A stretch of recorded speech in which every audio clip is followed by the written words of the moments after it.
Gary Warnock took office as Thurston County Coroner in 2007. The annual Day of Awareness was initiated in 2014 by Gary in partnership with Interfaith Works to honor those who died but whose remains were unclaimed. It later grew to include those who died by suicide and those who died while experiencing homelessness.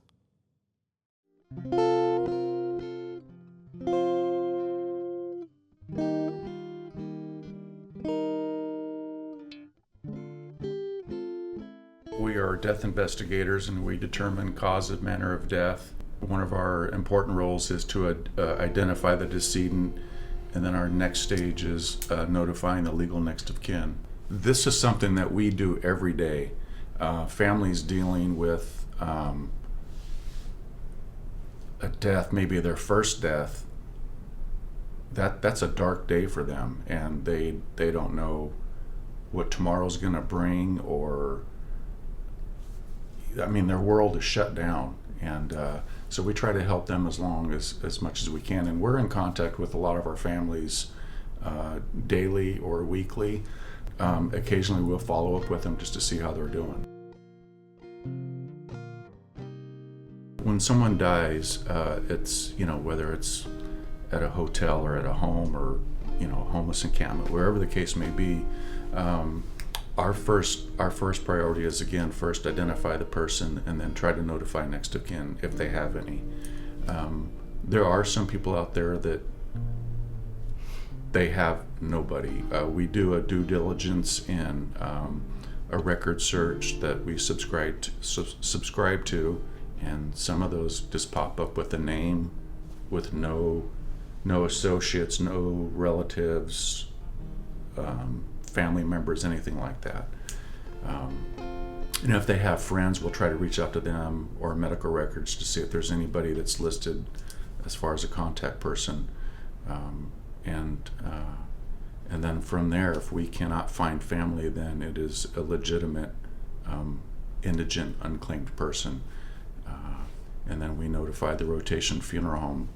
They take the care of them, and then they will store them for 45 days. And then after that, they send me the paperwork as a cremation authorization, and I pay for it and go from there.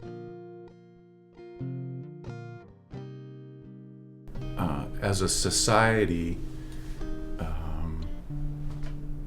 and I remember saying this at the very first celebration for the unclaimed, is that a portion of our society, not everybody, but a portion of us have become a throwaway type society, to where if we can identify that there is living next of kin and we contact them,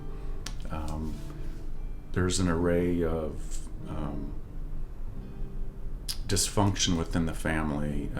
It could be that there could have been abuse, or they haven't seen their son, daughter, parents, whatever the case may be, in 10, 15 years.